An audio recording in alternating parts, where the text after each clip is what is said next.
Hello viewers, स्वागत है सभी का सॉल्यूशन हब पर। आज हम पढ़ेंगे क्लास 11th का जो आपकी वुवन वर्ड्स बुक है उसका सेकंड ऐसे my three patience. Bertrand Russell की ये स्टोरी है या ऐसे है, हम कह सकते हैं ये उन्हीं की ही ऑटोबायोग्राफी का एक पार्ट है या एक एक्सट्रैक्ट है। तो पहले बर्ट्रैंड रसल के बारे में पढ़ते हैं। इनका जन्म हुआ था 1872 में और डेथ हुई थी 1969 में। ये एक ब्रिटिश फिलोसोफर और मैथमेटिशियन थे और has written numerous popular works on philosophy, politics and education. और इन्होंने काफ़ी फेमस फिलोसफी पर, पॉलिटिक्स पर और एजुकेशन पर अपने काम किए थे, काफ़ी फेमस थे जो इनके। He took a major part in the 20th century revival of logic. अब जब 20th सेंचुरी में मतलब काफ़ी बड़ा हाथ था लॉजिक का, यानी कि लॉजिक से लोग काम करने लगे थे, तो इसमें इनका भी काफ़ी ज़्यादा योगदान था।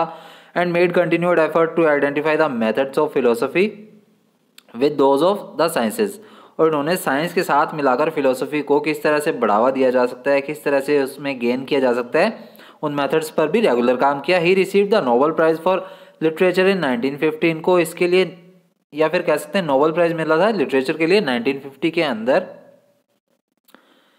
The above passage is an extract from Bertrand Russell's autobiography. और ये जो हम ऐसे पढ़ेंगे आपका my three patience in life, ये बर्ट्रैंड रसल की ऑटोबायोग्राफी का ही एक एक्सट्रैक्ट है। अब आपको बता दूं, थ्री पैशंस की बात हुई है। जो थ्री पैशंस है कौन कौन से जो हमें स्टोरी में बताए जाएंगे, ये थ्री पैशंस होंगे लव, नॉलेज एंड पिटी। यानी कि प्यार, हमारे पास जो नॉलेज है, और उसके अलावा पिटी यानी कि दया, सहानुभूति जो है हमारे पास, उसके बारे में बर्ट्रैंड रसल बात करेंगे।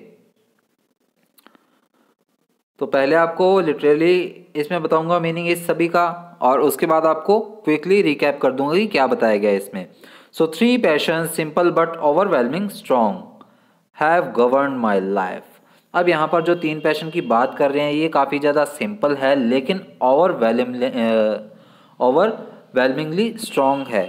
ओवरवेलमिंगली कह सकते हैं हम तीव्र भावना से, या फिर काफ़ी ज़्यादा तेज हैं, शक्तिशाली हैं और इसको दबा रहे हैं, काफ़ी ज़्यादा स्ट्रॉन्ग है।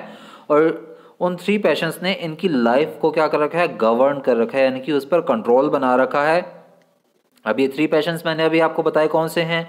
द लॉन्गिंग फॉर लव, जो इनकी लाइफ पर कब्जा करके रखे हैं थ्री पैशंस, वो कौन कौन से है। पहला है लव, जो कि लॉन्गिंग यानी कि सदा रहने वाला। द सर्च फॉर नॉलेज, उसके अलावा हम कह सकते हैं पहले में ये ढूंढते हैं कि कहाँ पर मुझे लव मिलेगा, फिर वो ढूंढते हैं द सर्च फॉर नॉलेज की इन्हें नॉलेज कहाँ मिलेगी, किस तरह से ज्ञान प्राप्त होगा।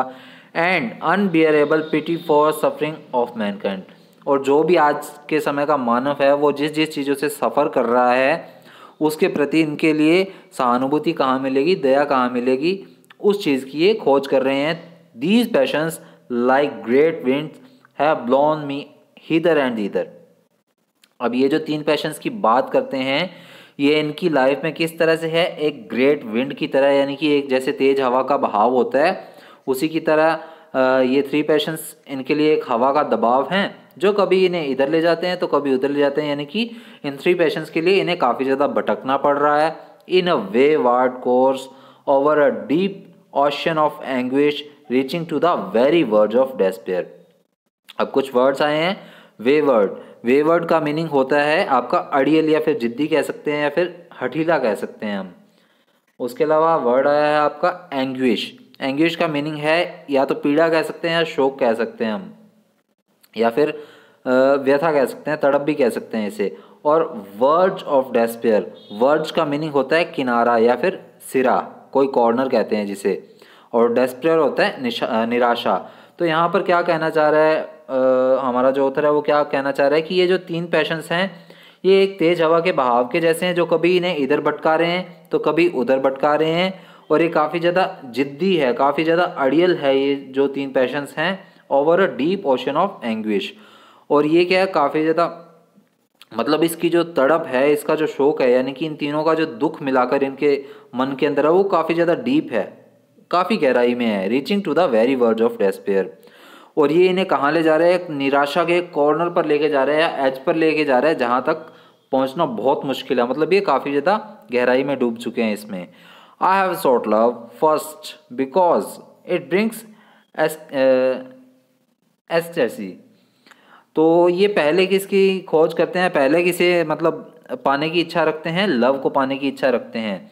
क्यों? क्योंकि इससे क्या है, इन्हें एस्केटेसी मिलती है, यानी कि एस्केटेसी कह सकते हैं हम परमानंद, जो परम आनंद होता है, बहुत मतलब ग्रेट वाली फीलिंग होती है, वो इन्हें लव से मिलती है। Ecstasy so great that I would often have sacrificed all the rest of life for a few hours of this joy। और आगे ये कहते हैं हमें ऑथर कि अगर मुझे इस परम आनंद की प्राप्ति हो जाए, चाहे कुछ घंटों के लिए हो जाए, तो उस कुछ घंटों के लिए मैं अपनी पूरी जिंदगी बलिदान करने के लिए तैयार हूँ, लेकिन मुझे वो परम आनंद की प्राप्ति हो। I have sought it next because it relieves loneliness. और आगे ये क्यों कहते हैं कि आगे इन्हें पाने की इच्छा क्यों है प्यार को, क्योंकि इससे क्या है, अकेलापन इनका समाप्त होता है, अकेलेपन से कुछ निराशा से कमी होती है। That terrible loneliness in which one shivering consciousness looks over the rim of the world into the cold unfathomable lifeless एबेज।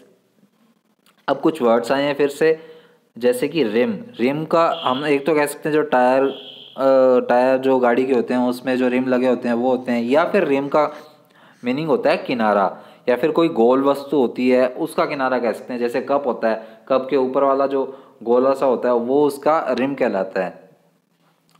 तो यहाँ पर रिम किस बात का कहा गया है, रिम ऑफ द वर्ल्ड, यानी कि दुनिया का जो कोना है।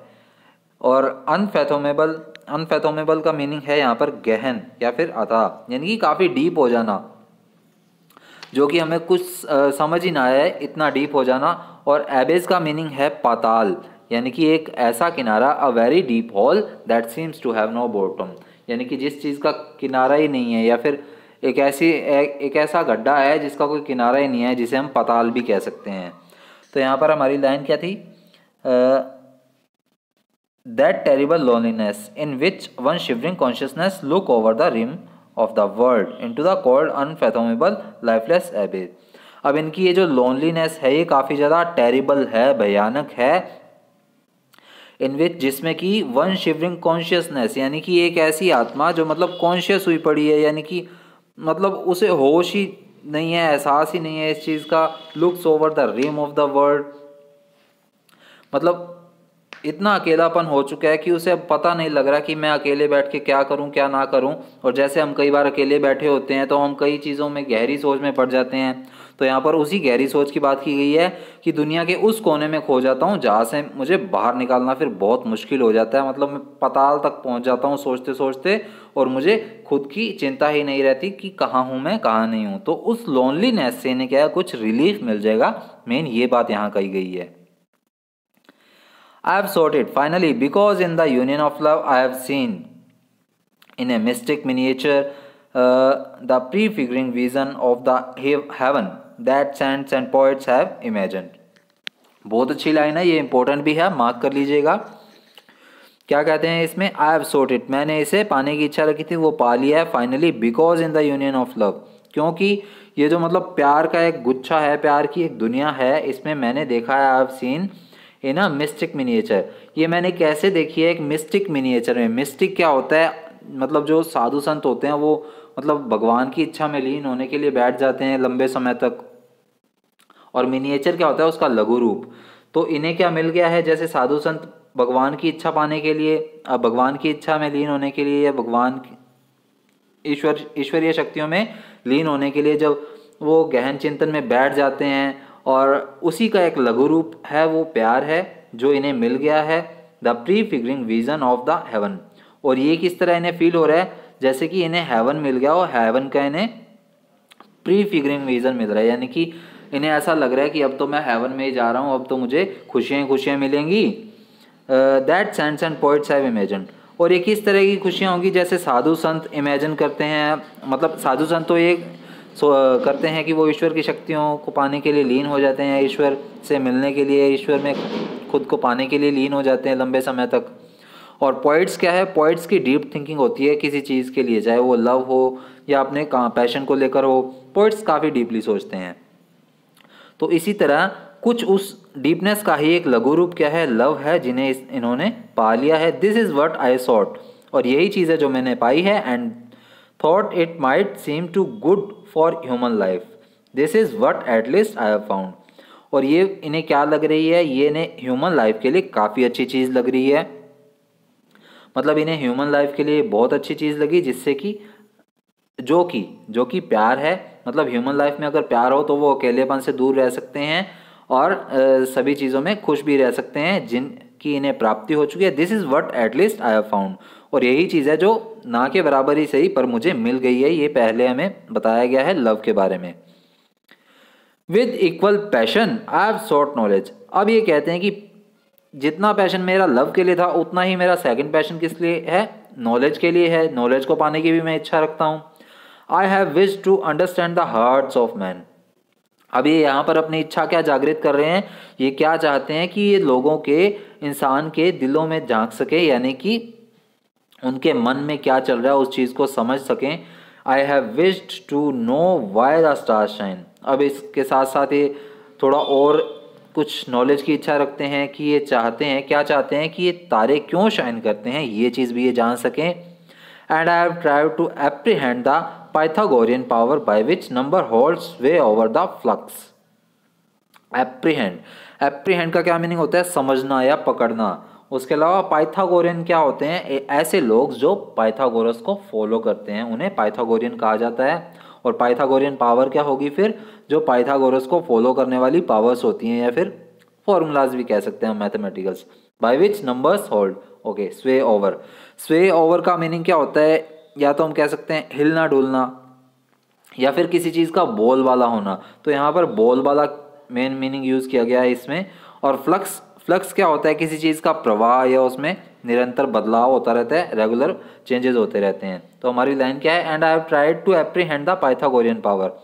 इन्होंने किस चीज़ को पकड़ने की या समझने की चाह की है, पाइथागोरियन पावर को, जिसमें क्या होता है पाइथागोरियन पावर के अंदर जो नंबर्स होते हैं वो क्या करते हैं, स्वे ओवर करते हैं, यानी कि किसी चीज़ का बोलबाला करते हैं। जैसे नंबर्स का मैथमेटिक्स में काफ़ी ज़्यादा बोलबाला है, उसी तरह पाइथागोरस का भी है।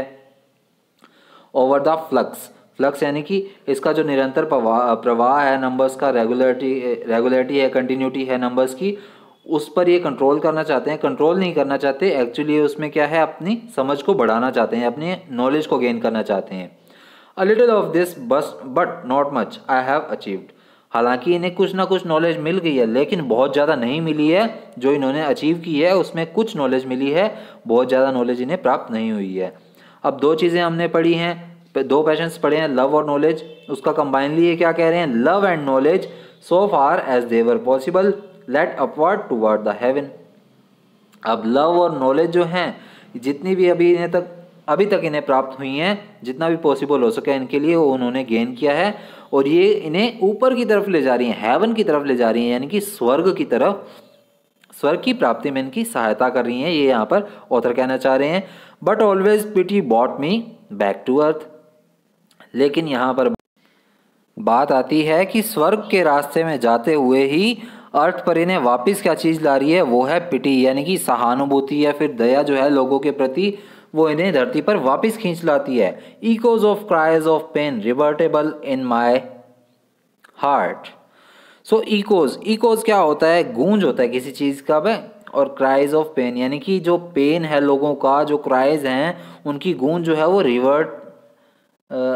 रिवर्बरेट है, यानी कि वो इनके कानों में वो ध्वनि जो है रोने की, लोगों की पेन की, वो सारी क्या है इनके कानों में बज रही है, गूंज रही है, या फिर इनके दिल में एक गहन घर कर रही है, ये हम कह सकते हैं।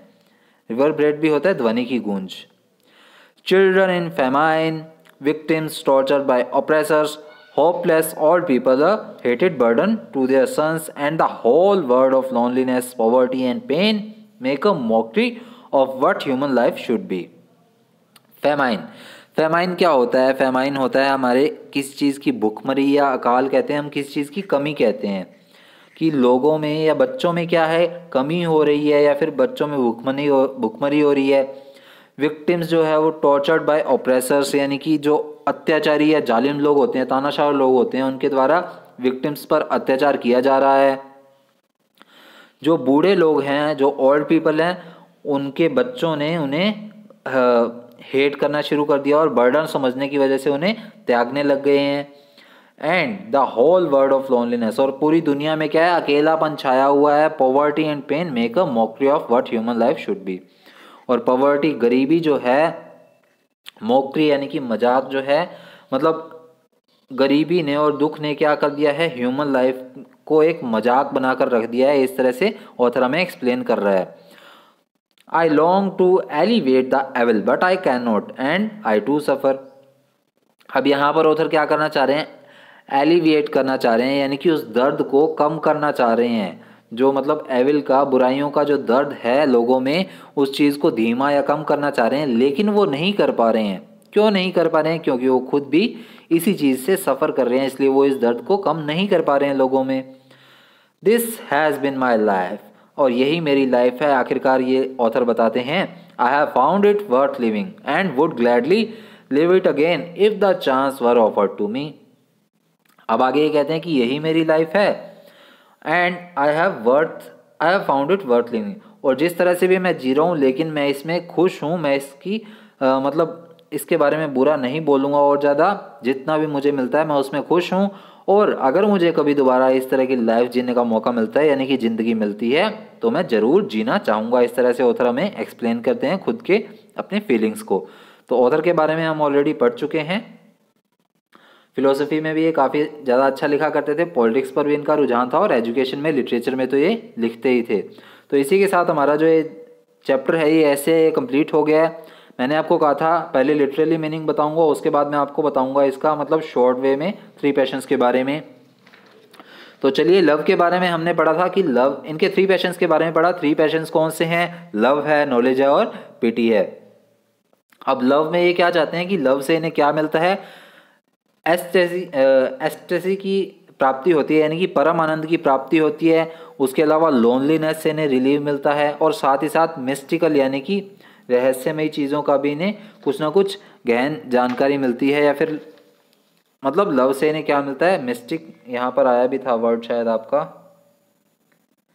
चलिए देख लीजिएगा कहाँ था मिस्टिक, ये रहा। मिस्टिक मिनिएचर, यानी कि जिस तरह से ईश्वर में लोगों का रुझान होता है और साधु संत लोग और पोइट लोग जिस तरह से कंपैरिजन कर रहे थे, उसी तरह इन्हें भी कुछ ना कुछ आनंद की प्राप्ति होती है। इस तरह से इन्होंने फिगर आउट किया था। उसके बाद क्या था? नॉलेज।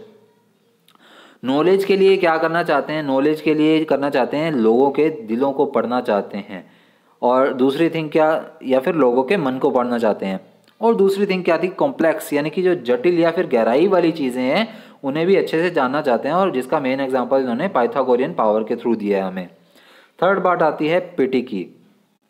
पिटी यानी कि दया, सहानुभूति से क्या करना चाहते हैं? पीपल जो कि सफ़र कर रहे हैं, पेन से सफरिंग कर रहे हैं और पेन भी झेल रहे हैं, उन लोगों पर अपनी सहानुभूति दिखाना चाहते हैं। उसके अलावा जो चिल्ड्रन सफ़र कर रहे हैं उसमें भी ये अपने हेल्प करना चाहते हैं। साथ ही साथ जो ऑप्रेसर्स यानी कि तानाशाह लोग टॉर्चर करते हैं, कष्ट देते हैं, उनसे भी ये बचाव करना चाहते हैं। And deserted old people by their son, और जो बूढ़े लोग होते हैं उनके बच्चे जो उन्हें घरों से बाहर निकाल देते हैं, उन पर भी वो अपनी सहानुभूति जताते हैं।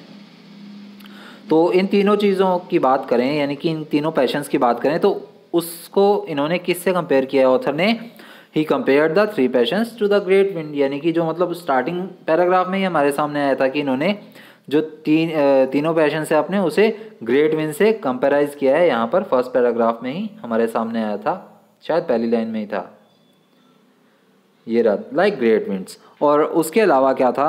It had blown him here and there. अब ये भी हमारे सामने आया था कि ये इन्हें मतलब ये जो एयर है ये इन्हें इधर एंड इधर यानी कि इधर उधर ले जाए जा रही है, यानी कि इन तीनों पैशंस के लिए इन्हें इधर उधर भटकना पड़ रहा है।